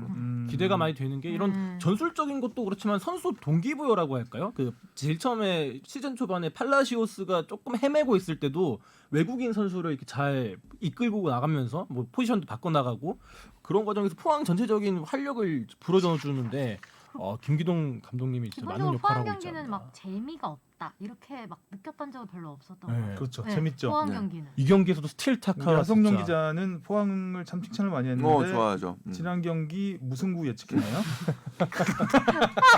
잠깐 봤습니다 지금. 하성룡 기자가 참 김기동 감독 전술을 칭찬을 많이 했었는데. 아 근데 김기동 감독은 그러니까 이제 전술적인 부분은 이제 하성룡 기자가 이제 잘 볼 테니까 저는 이제 김기동 감독의 인간적인 면을 좀 보면은 일단은 그 누구에게든 친근하게 다가가는 근데 이게 막 친하게 막 다가간다고 그냥 막 친해지는 게 아니라 그냥 기본적으로 그 말씀을 조리 있게 굉장히 잘하고요. 그러니까 그러니까 제가 비디오 미팅을 한번 라커룸에 같이 들어가서 한번 봤었는데 그 분위기가 굉장히 좋아요. 그 회의의 분위기가 잘 된 점, 안 된 점을 얘기하는데 보통 비디오 미팅을 선수들이 굉장히 싫어합니다. 왜냐하면 누군가는 내가 잘못한 걸 또 봐야 되는 상황이고요. 불편하거든요, 그게. 그리고 안 된 장면에서는 다 안 됐으니까 안 된 거예요, 그게 그 상황에서. 그러니까 그런 걸 다시 보는 게 선수 그리고 공개적으로 사실 좀 어떻게 보면 질타를 받을 수도 있는 조심상할 수도 있고. 상황이잖아요. 근데 그런 상황을 굉장히 조리 있는 그래도 말과 진심으로 잘 풀어 나가시더라고요. 그래서 그런 점이 저는 굉장히 좋게 보였습니다. 왜 웃으신 거죠? 다음 주 승리 예측하실 거죠? 강지죠. 아니 김기동 감독 인터뷰 뽕짝가가 올려놓은 거 보니까 내용이 좋아서 집 앞에 가면 읽어주세요. 어떤 거 이거 말씀하시는 네, 거죠? 복수 성공 김기동 네. 감독. 복수 김기동 성공 김기동 감독. 급한 쪽은 울산이라는 이야기를 많이 했다. 상대 조급증을 끌어내려 했다. 울산에 기술적인 선수들이 많다 보니 초반부터 상대가 잘하는 부분을 못하게 하는 것이 우선이었다. 그래서 중원 우위를 점하기 위해 팔로세비치를 후반 교체 멤버로 넣었다. 팔로세비치 완전 끝내줬죠 마지막에. 네, 거의 날아다녔어요. 뭐. 일루첸코가 정말 둘이 전반은 일루첸코가 다 했고 후반은 팔로세비치가 팔로세비치. 다 한 느낌이 들 정도로 결국 불티스 퇴장도 일루첸코가 이끌어낸 것이고 그렇죠. 울산 입장에서는 2명이 퇴장을 아, 당하면서 다음 너무 경기 크죠. 전북 경기인데 그러니까요. 그것도 부담이 훨씬 강해진 거죠. 뭔가 압박을 받으면 울산이 흔들리는 모습을 많이 보여줬기 때문에 에헤이. 에헤 어떻게 될지 모르겠네. 하여튼 끝까지 가게 됐습니다. 일단은 어찌 됐든 아직까지는 울산이 다득점에서. 우세합니다. 네. 사실 어떻게 보면 전북과 그 위험하다는 비기기만 해도 되는 경기를 해야 작년에 되는데 얘기했잖아요. 어, 제가 분명히 그 그걸 경기가 제일 봐야- 어렵다고. 이 경기를 어떻게 풀어나갈지를 한번 우리가 지켜봐야 될 것 같아요. 너무 위험하다. 팀 분위기도 별로 안 좋을 거고. 진짜 자 그리고 전북은 또 아주 근데 신나게. 사실 전북은 광주가 너무 그 지난 경기에서 잃어버린 게 많았기 때문에 그쵸, 퇴장 뭐 때문에. 이 경기는 어떻게 해볼 여지가 없었던 것 같아요. 네. 전북의 뭐 낙승이 예상이 됐었고 전북이 결과도 그렇게 나왔습니다. 골들이 다 멋있었어요. 네. 네. 안타까운 것은 인천이죠. 그러니까 인천이 금요일날 경기를 했는데 맞아요. 인천이 맞아요. 금요일날 져버리는 바람에라고 해야 되는지 모르겠는데 다른 팀들 비교도 되는 팀 경기가 많이 생겨버린 거예요. 서울, 수원. 성남 팀이 확실히 그래서 그렇죠. 경기가 루즈해졌고 네. 어떻게 보면은 사실 서울이 이겨서 자력으로 잔류를 하긴 했지만 굉장히 전반, 후반, 중반 그 골 터지기 전까지는 되게 눈치 보면서 경기했거든요. 골을 안 먹으려고 일단 경기를 하는 모습이었고, 그래서 일단 어쨌든 뭐 우리 슈퍼매치의 두 주인공 서울과 수원이 잔류를 했고, 네. 잔류 성남, 부산도 뭐 아직 잔류를 한 건 아니지만 부산은 승점 4점 차기 때문에 인천과 나름대로 조금은 여유가 있는 상황이고, 아, 2경기 남았는데. 네. 성남과 인천이 이제 끝까지 갈 것 같습니다. 이번에 결정될 수도 있겠구나. 이번 경기도 뭐 승패에 따라서는 결정될 수 있을 것 결정될 수 같긴 있죠. 한데, 만약에 이제 성남이 이기고 성남이 성남 이기고 부산이 이기면 네. 성남 부산 인천은 지기 무조건- 때문에 네. 이제 결정이 될 수가 있겠죠. 있죠. 예. 인천은 또 대진도 쉽지가 않아요. 남은 경기가 인천 부산이랑- 부산과 또 뭐가 남아? 인천 서울이 남았습니다. 서울 홈 경기인데 제가 마지막 경기 직관 가려고 지금 티켓만 바라보고 있습니다. 하긴 뭐 성남도 마찬가지죠. 뭐 지금 어디 만만한 아니, 팀 하나 없고. 저는 객관적으로는 전력만 놓고 보면 성남과 인천을 비교하면은 인천이 위라고 생각해요. 그러니까 지금 객관적인 전력만 놓고 보면, 그리고 흐름도 사실은 성남이 네. 안 좋죠. 그쵸. 안 더. 좋죠. 많이 네. 안 5연패. 좋아요. 조금 더 안 좋죠. 거기다가 뭐 그 사령탑의 부재도 영향을 미칠 수 있는 부분이고 벤치에서. 근데 가끔가다 그런 생각은 들어요. 이제 뭐 유관중이 되긴 했지만 이런 상황이면은 그 관중석에 있어도 충분히 지시는 가능하겠다. 그 소리가 그 들리거든요. 소리가 안 들리니까. 김남일 감독님이면은 말 안 해도 눈빛으로도 지시가 가능하기 때문에 여튼간에 그런 생각은 좀 들고, 그러니까 지금 마치 지금 이 시간은 다 지금 뒤에 배팅만 생각하면서 지금 다들 지금 열심히 추후 경기 네, 일정. 좀. 뭐 열심히 보고 계신 눈치만 것 보고 있는 것 같은데. 같아요. 너무 어렵네요. 이제 아이, 배팅하는 참. 것도. 자, 이제 남은 경기 하나하나가 뭐 사실 이제 살얼음판이죠. 저도 다음 경기를 대진을 보면서 뭐 하나- 뭘 예측을 할 것인가를 생각을 해봤는데 뭐 하나 예측이 잘 안 돼. 조금은 재밌는 쪽으로 예측을 해보려고. 저도 해요. 그런 생각이에요. 그냥 다른 걸 떠나서, 왜냐하면 일단 그 승패에서 저는 동기부여만큼 큰 맞아요. 자격제는 맞아요. 그 변수는 없다고 생각하거든요. 객관적인 전력이 안 되더라도 동기부여가 확실히 맞아요. 되면 정신적으로. 좀 좋은 경기를 할 수 있을 것 같기 때문에, 그래야 또 K리가 끝까지 가면서 좀 쪼는 맛이. 그래야 있을 또 수 마지막 있지 남은 않습니까? 한 경기가 흥미진진해지니까요. 그럼요. 자, 그러면 다음 주 토토를 한번 해보겠습니다. 이게 중독이 있다. 자, 수원 성남. 중독되시면 안 되는데 낄때 좀 껴줄래요. 토토 막 시작하려고 네. 하는데. 자, 수원 성남. 저는 성남입니다. 저도 성남이요. 저 수원 가겠습니다. 저도 성남. 성남 급해. 자, 서울 강원. 저는 강원입니다. 서울이요. 저도 직관 갈 거기 때문에 서울에 가겠습니다. 저는 강원이요. 인천 아, 부산. 여기 너무 어렵다. 저는 인천입니다. 저도 인천입니다. 저도 인천이요. 저 무승부 생각. 난 무승부 안 넣을래 이번에. 얄팍하게 느껴지지. 많이 맞추고 싶구나, 뽕 작가가 지금. 약간 간사한 느낌이죠 지금. 네, 대구 포항. 저는 포항입니다. 포항입니다. 저도. 포항. 그럼 저 무승부 갈게요. 무승부 안 하시면 된다면서. 무승부 충분히 가능해요. 무승부 가능하죠. 저도 무승부로 할까 이 생각도 했었는데, 어쨌든 자, 광주 상주. 저는 광주입니다. 광주요? 저는 상주요. 저도 상주요. 저도 상주입니다. 아, 근데 정찬 선배님이랑 너무 같네. 똑같아 지금. 마지막에서 알겠어. 이거 배판이야. 그러니까 이거 울산 전북 배판이야. 이거 다 틀려도 돼. 앞에 거 다 틀려도 돼. 울산 전북 맞히는 사람이 이번 라운드에서 위너야. 울산 전북 배팅을 숨겨볼까요? 자, 울산 전북. 나는 울산 저는 전북입니다. 전부 가실 거예요? 에이, 지금 누가 골 넣었는지 보인다. 저는 울산. 보인다. 아 이거 너무 어렵다. 보인다. 아 근데 이건 무승부 안 하고 싶고 무승부를 할까? 뭐 할 거예요? 조규성이 왠지 넣을 것 같아요. 전북? 전북. 저는 전북승. 무승부. 울산승이 아무도 없는 거예요? 이정찬 기자. 울산승. 저는 김보경 골 넣는다에 한 표.